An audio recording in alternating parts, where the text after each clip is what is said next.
Hey everyone, thanks for joining in.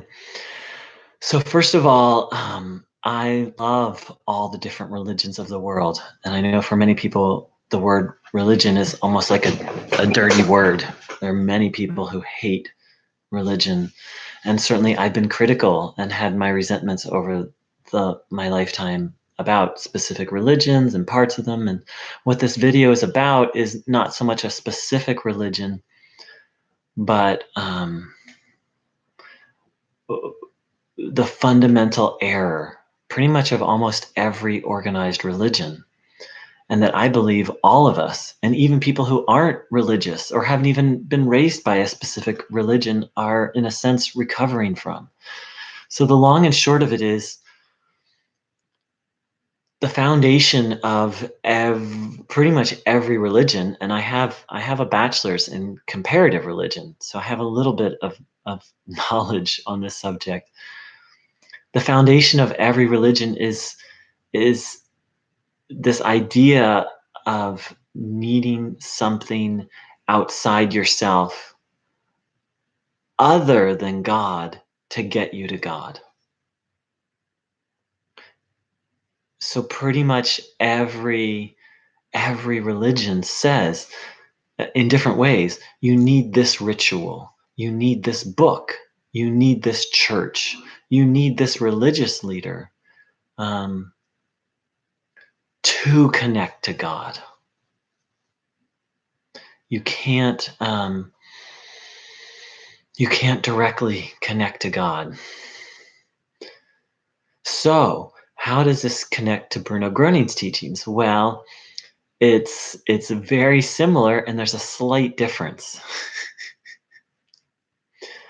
So, Bruno Groening said that most people on their own they can't connect to God.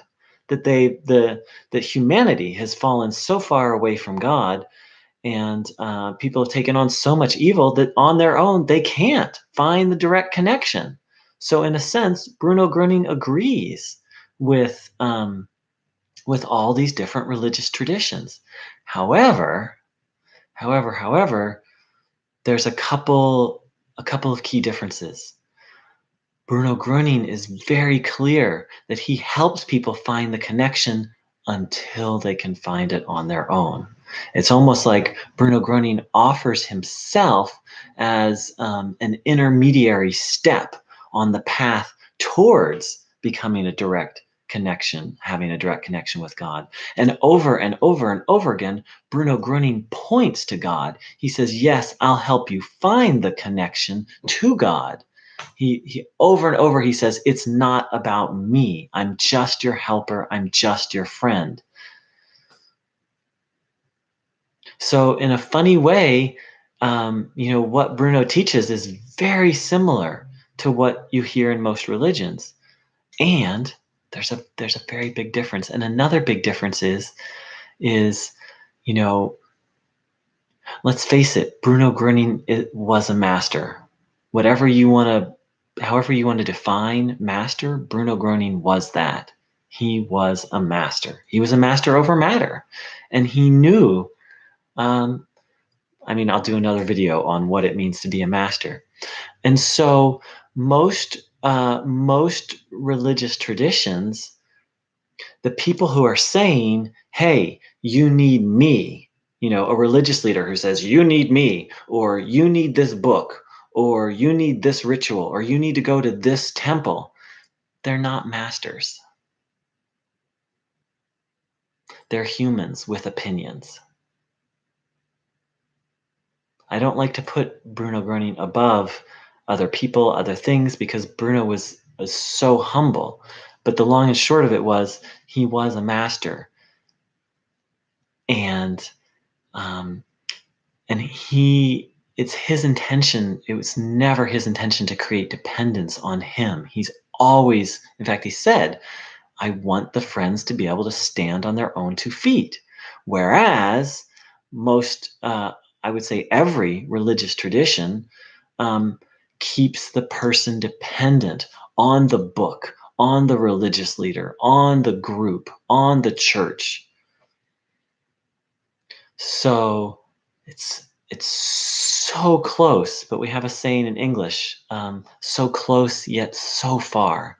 The difference between what Bruno Groening offers and what, and again, I'm not talking about a specific religion here. I'm talking about almost the path of religion. The path of religion fundamentally is like, hey, you need something outside of you to connect to God.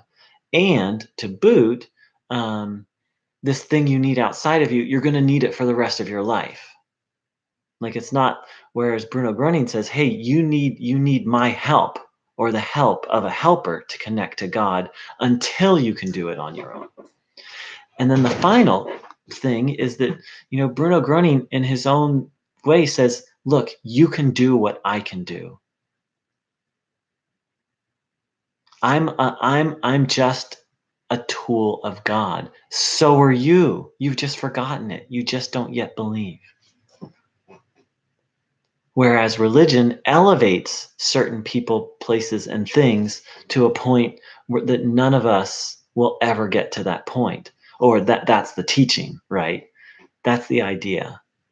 So religion is the religious path, I'm not talking about religious consciousness is fundamentally based on dependence, and fundamentally based on denying our inherent divinity and our destiny to become like Bruno Groening, to become like Christ.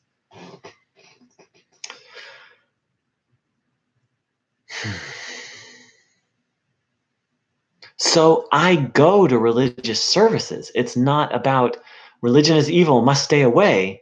It's about what I'm calling religious consciousness, or some of the underlying assumptions. Like I'm about to go to a Catholic Mass right now. I love it. The energy is so strong. I love the people. I love a lot of the things I hear there. I love the priest. He's so humble. He's one of the most humble, loving beings I've ever met. I consider him a close friend. So it's not about like, oh, religion is all bad, must stay all away. But what it is about is seeing the fundamental errors, the fundamental human errors that have been brought into religion. Because basically, my definition of religion is human beings who aren't masters speaking for masters, right? I mean, Christianity.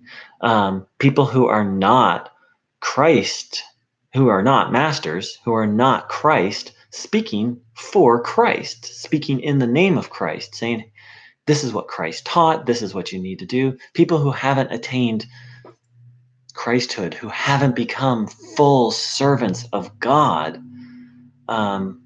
speaking for someone who did.